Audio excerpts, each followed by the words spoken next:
Bienvenidos a Fox Noticias, les informa Andrea Linares. Comenzamos en América Latina, donde la corrupción entre México y Cuba es tan profunda que ni siquiera el cáncer está libre de ella. Les explico. Según informes, el gobierno de la presidenta mexicana Claudia Sheinbaum otorgó 3 contratos a una empresa cubana para medicamentos contra el cáncer.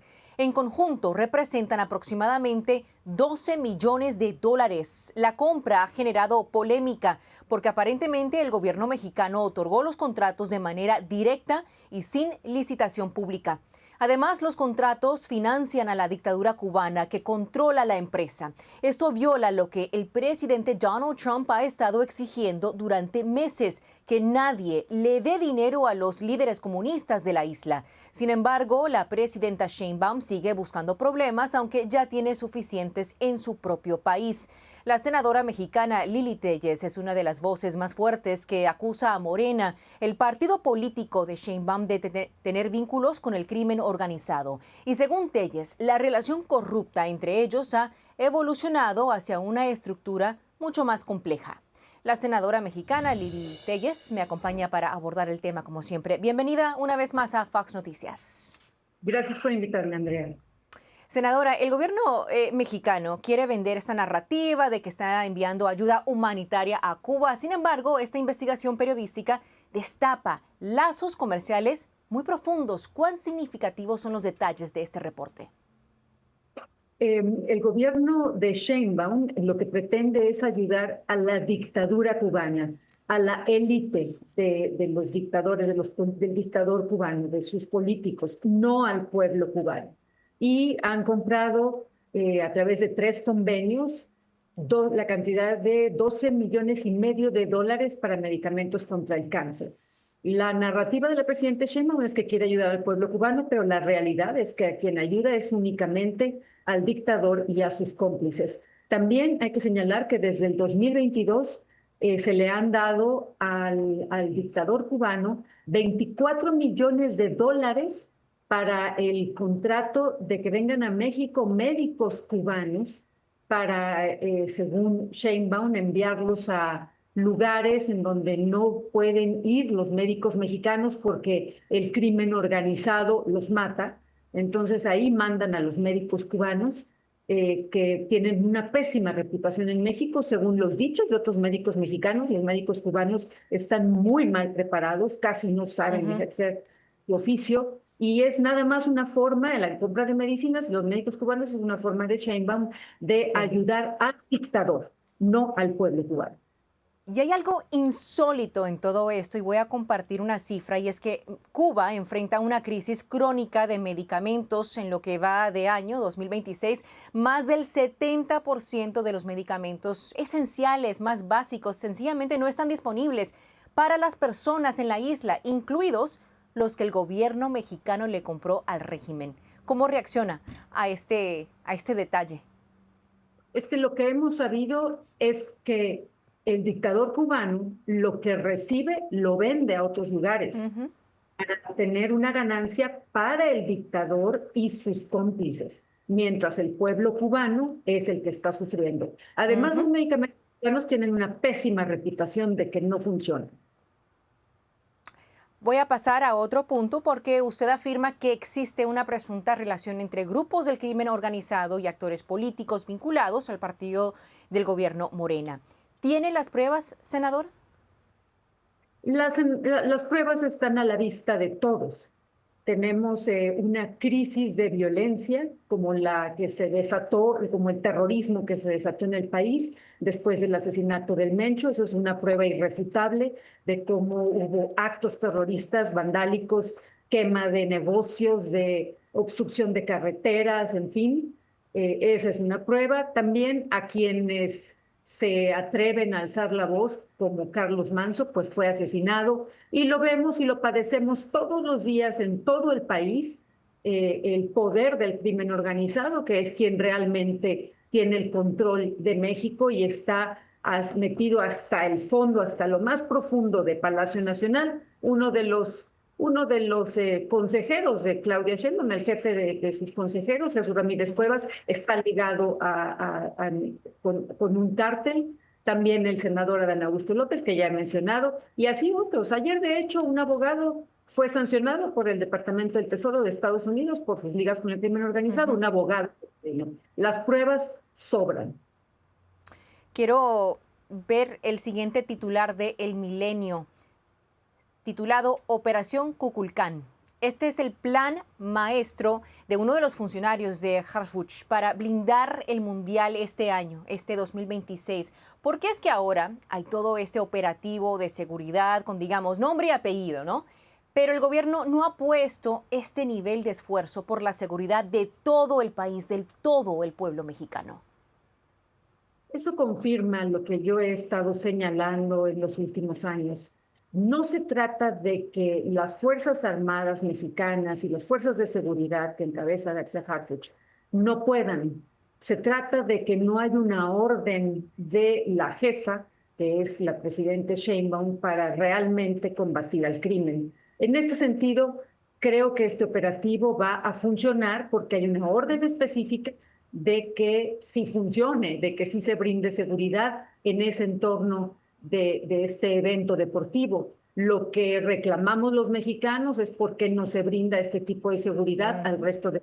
¿Por qué no se da esa orden? Y la respuesta es muy clara y todos aquí en México la conocemos. Es por la colusión del partido de la presidente con los grupos criminales. Sobra información, hay información de esa colusión y simplemente el gobierno de Sheinbaum no procede contra los narcopolíticos y no procede contra los cárteles. Es este tipo de plan el que debe existir todos los días durante todo el año en México para combatir el grave problema que está enfrentando de delincuencia, inseguridad, etcétera. Senadora Lili Telles, como siempre, muchísimas gracias por acompañarme. Gracias por su tiempo una vez más. Cuídese.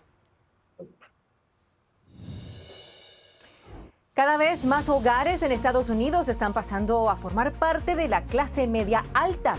Analizamos el porqué con la estratega empresarial Lili Gil después de esta corta pausa.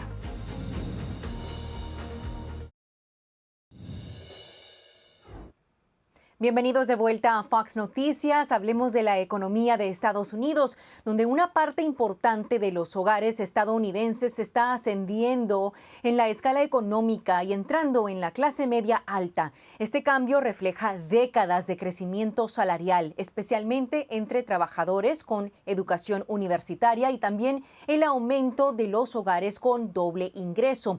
Un nuevo estudio muestra que en el año 2024 el 31% de los estadounidenses generó ingresos que los situaban en la clase media alta, comparado con solo el 10% en el año 1979. Sin embargo, el aumento de los costos, especialmente en vivienda, educación y salud, hace que muchos estadounidenses se sientan económicamente cómodos en lugar de ricos.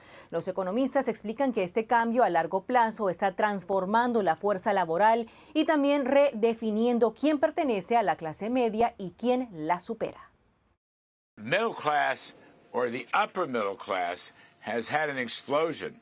3 times as many, roughly from 10% of income earners up to a third of income earners. And at the same time, the bottom rungs have shrunk, not because they're poorer, but because more people have moved into the middle and the upper rungs of the income. Lili Gil, estratega de negocios y experta en marketing, está conmigo ahora para opinar al respecto. Lili, bienvenida como siempre a Fox Noticias. Saludos. Muchas gracias por tenerme. Lili, ¿cuál es la definición de clase media alta en este reporte? ¿De cuántos ingresos estamos hablando? ¿Cuál sería ese bracket, como se le conoce en inglés? Exacto. Mira, generalmente, y depende porque hay diferentes instituciones con diferentes rangos, pero es alrededor de entre 100,000 a 150,000 dólares, lo que hace que un hogar sea catalogado como afluente. Entonces, ese promedio lo vemos crecer y crecer, como el reporte lo menciona, y al final del día es ver qué factores están influyendo eso, cómo se refleja eso en nuestra comunidad hispana y cómo se compara ese crecimiento versus lo que pasa con inflación o el costo en general de vida. Y de eso te quería preguntar, ¿cómo se refleja en las comunidades hispanas? ¿Hasta qué punto están esas familias latinas viviendo, sintiendo ese crecimiento financiero?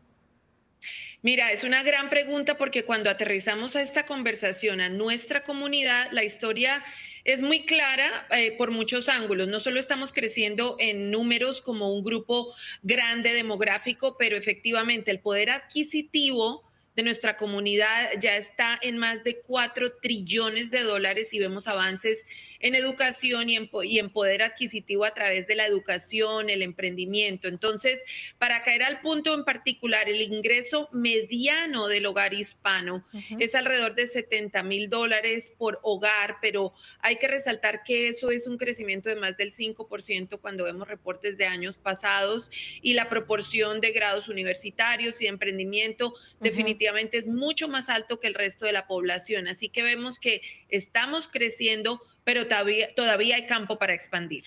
Claro que sí. Otro factor importante es que la mayoría de los hogares ahora cuentan con 2 fuentes de ingreso. ¿De qué manera es que las mujeres han contribuido a este fenómeno? Porque hay muchos casos ahora que escuchamos, leemos los reportes, más mujeres enfocándose en la carrera. En algunos casos incluso llegan a ganar más dinero que el hombre en la casa. Correcto. Bueno, definitivamente eso es un factor que vemos en esta época moderna, así mujeres trabajadoras como tú y yo, que emprendemos, que tenemos carrera, y eso cambia el perfil financiero del hogar.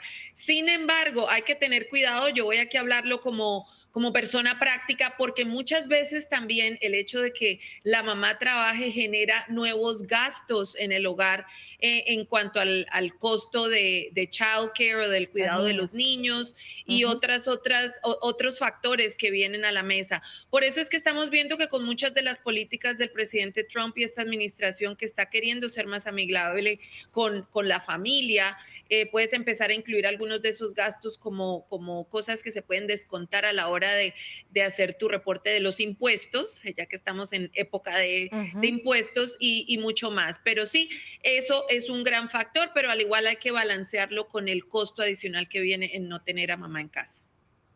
Muy cierto este punto que haces, Lili. Ahora, a pesar de esta buena noticia sobre el crecimiento salarial, etcétera, ¿cómo nos explicamos el hecho que al mismo tiempo, cuando conversamos con las personas, conversamos con las familias, dicen, aún así tenemos dificultades económicas, las deudas están altas? Yo no soy experta financiera, pero hasta cierto punto pienso, también depende de dónde vives. En ciudades mucho más grandes hay más costos, son más elevados y quizás no te va a alcanzar el dinero de la misma manera que en comunidades más pequeñas. Efectivamente, y ahí es en donde ves que la macroeconomía y las políticas públicas impactan al final del día la billetera familiar.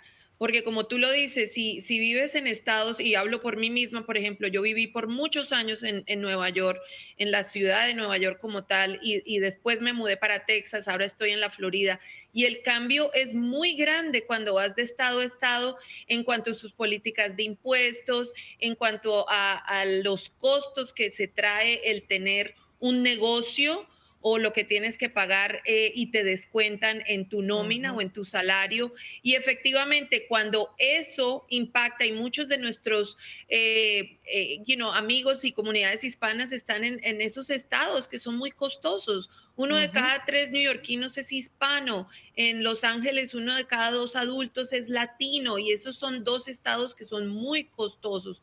Pero al igual aquí en la Florida también somos muchos. Así que depende en dónde vivas, depende si eres empleado o empresario, también emprendedor, porque todo eso afecta, y por eso es tan importante que a la hora de votar y de informarnos en qué está pasando en Washington, qué dicen nuestros líderes políticos, hay que poner atención en cómo todo eso al final impacta la economía personal. Claro que sí, al final del día también esos impuestos casi siempre son mucho más altos en los estados demócratas. Lili Gil, muchísimas gracias una vez más por acompañarme. Un abrazo. Muchas gracias a ti. Feliz día. Gracias. ¿Está tu trabajo en riesgo de ser eliminado por la inteligencia artificial? Lo vamos a analizar con un consultor tecnológico en solo instantes.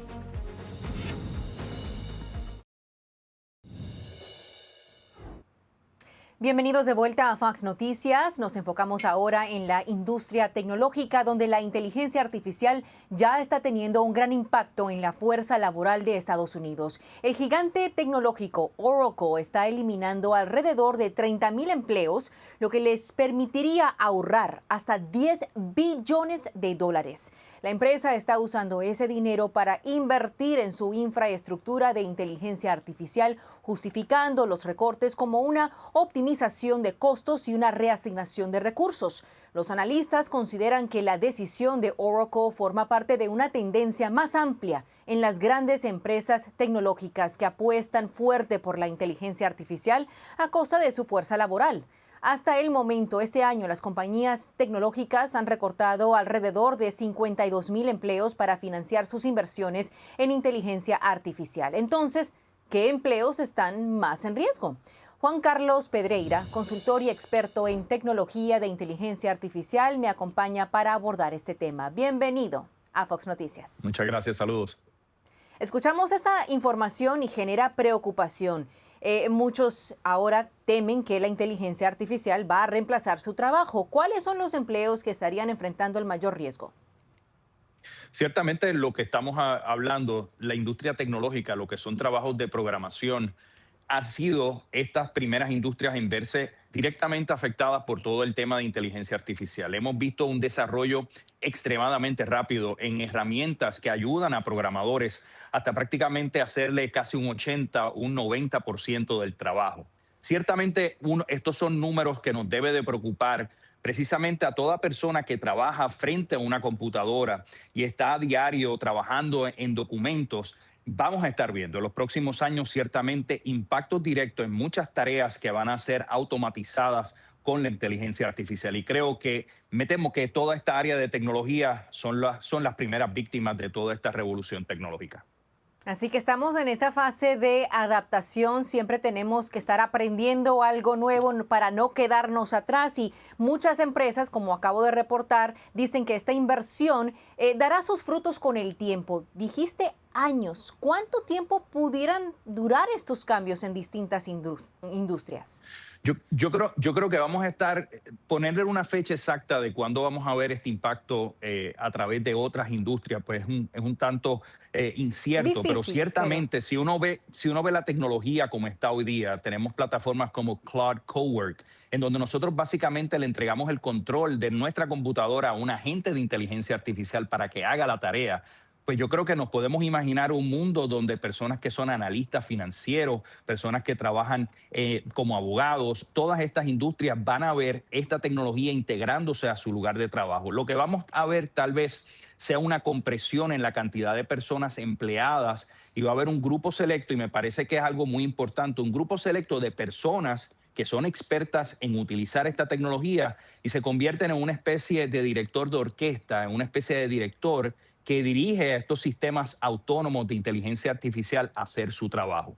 Lo que sí es bien importante recalcar es que la tecnología está aquí, está disponible para cualquier persona. He estado conversando en los pasados días con colegas de la industria y me dicen, bueno, antes algo me tomaba algunos días en poder hacer este tipo de reporte, ahora en cuestión de minutos lo puedo realizar. Así que es un atisbo de lo que nosotros vamos a estar viendo en los próximos años. Y otra área que también se ha comentado muchísimo, nuestros jóvenes recién graduados, se les está haciendo un tanto difícil conseguir ese primer empleo, porque precisamente esta tecnología hace mucho de ese trabajo que usualmente hacían estos jóvenes en lo que le llaman trabajos de entry jobs o estos primeros trabajos. Así que van a ser tiempos muy complicados en la industria laboral. Creo que me leyó la mente porque le iba a preguntar qué consejo le tiene a esos jóvenes, y no solo los que se acaban de graduar de la universidad, sino aquellos que están a punto de escoger una carrera y se preguntan qué pasará si en un futuro me voy a ver perjudicado por la carrera que escogí. Incluso hace poco el CEO de Disney también anunció el recorte de 1,000 empleos dentro de la empresa. Así que lo vemos suceder en distintas empresas y empresas fuertes y grandes. Sí, definitivo. Y el mejor consejo es educarse y convertirse lo suficientemente conocedor de esta tecnología y cómo podemos en las empresas convertirnos en personas en las que podemos potenciar toda esta tecnología. Hay un dato que señala que muchos de los CEOs, casi un 80%, dice que todavía no estamos viendo lo que son estas mejoras de productividad con la utilización de de estas tecnologías de inteligencia artificial. Pero estamos en el 2026 y si echamos hacia atrás en el 2025 cómo era toda esta tecnología, hemos avanzado muchísimo. Y lo que estamos viendo ahora es solamente un pequeño adelanto de lo que va a ir evolucionando de una manera extremadamente rápida. Así que nos toca a todos poder conocer estas herramientas. Estas herramientas no son simplemente un buscador de información, realmente son colegas de trabajo. Y en la medida en que nosotros nos convirtamos en expertos en poder ser esos compañeros de trabajo con estas herramientas a nuestros lados, pues nos vamos a convertir en extremadamente eficientes en lo que hagamos. A seguir aprendiendo algo nuevo. Juan Carlos Pedreira, Definitivo. muchísimas gracias por su tiempo y consejos. Buen día. Buen día. Y ahora regresamos con más de Fox Noticias.